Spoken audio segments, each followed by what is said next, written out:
Don't stay outside at night. Whatever happens, stay inside. My grandfather's friend laughed, joking. What is this? A town full of ghosts? This is Jenna. Jackie couldn't join us today for some reasons, so I'll be stepping in to bring you tonight's tale. Today's story was shared with us by Claire, who didn't reveal her exact location, but trust me, that only makes the mystery even darker. So without further delay, let's dive straight into this horrific story. Claire, who said this incident her grandfather never forgot. My grandfather, she began, was a strong, brave man. Even in his later years, when his mind wasn't as sharp, there were memories he repeated again and again. Some might have thought it was just his mind slipping in old age. But when he spoke about this story, you could feel the fear was still alive inside him. He told her about a trip in his youth when he and 3 friends visited Louisiana.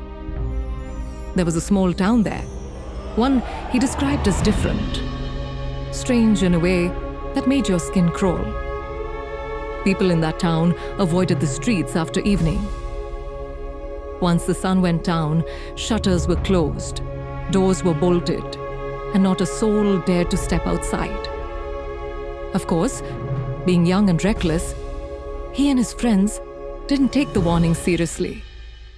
They decided to spend 2 or 3 days in that town, curious about its sinister reputation. They arrived in the afternoon when the streets were bustling with life. People worked, traded, and carried on as if nothing was unusual. But beneath the surface, my grandfather swore there was a tension in the air, as though everyone was rushing to finish before the sun disappeared. The 4 friends found a hotel. It had a large terrace, perfect for smoking and relaxing, so they asked for the adjoining room. To their surprise, the receptionist hesitated. She asked if they were sure, warned them they might prefer another room, and even suggested they change.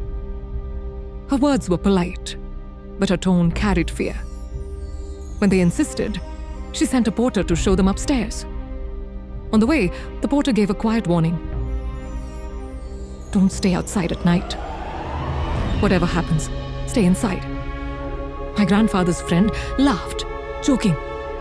What is this? A town full of ghosts?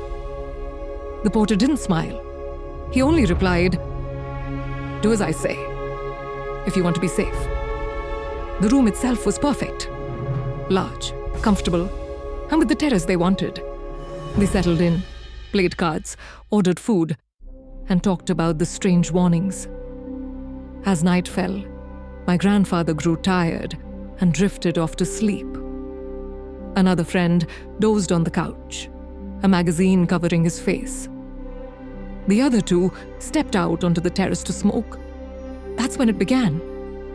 One friend noticed a man in the distance, standing still in the dark. At first, he ignored it. But when he looked again, the man had moved closer. This time, standing by another building. Each time he glanced away, then back, the figure appeared nearer and nearer. From the chimney of a house to a rooftop. And then, finally, to the very edge of their terrace. The boy froze in terror, cried out, and collapsed. The other friend tried to run inside, but the terrace door wouldn't open. He turned, and the figure was standing right behind him. Its mouth opened wide, wider than any human mouth could stretch, a hideous sound spilling out as its jaw unhinged until it reached its feet. That was the last thing he remembered before he fell unconscious. The crash woke my grandfather. He and his friend rushed to the terrace and found their companions sprawled lifeless on the floor. They dragged them inside, panicked, and called for help.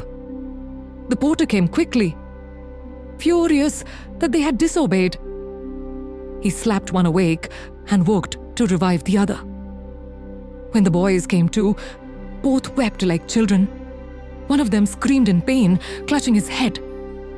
The porter treated him as best he could, warning them to wait until morning. "Outside now is death," he said grimly. But the night wasn't done with them.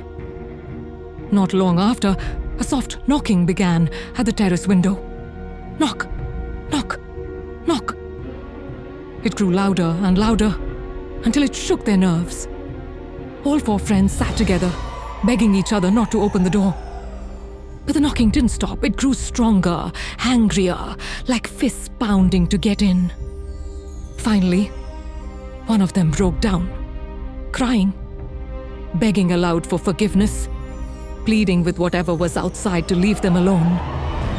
Yet the knocking continued all through the night. Whenever it seemed to stop, just as their fear began to ease, it would start again. At last, the first light of dawn crept into the room. The knocking stopped. The silence was almost worse than the sound. Without waiting a second longer, they gathered their belongings and fled the town, never looking back. "My grandfather," Claire said softly, "never forgot that night. He would tell it over and over, even when his mind grew weak, and he repeated himself. You could see it in his eyes. Those memories weren't fading. They were carved into him, a scar that stayed until the day he died. He always said, some places are better left alone." Thank you all so much for your support. If you have your own chilling story to share, you can send it to us by email or even on WhatsApp. We truly appreciate you being with us tonight. See you soon with another episode of Undeniable Fear. Until then, take care of yourselves and what's around you. Goodbye.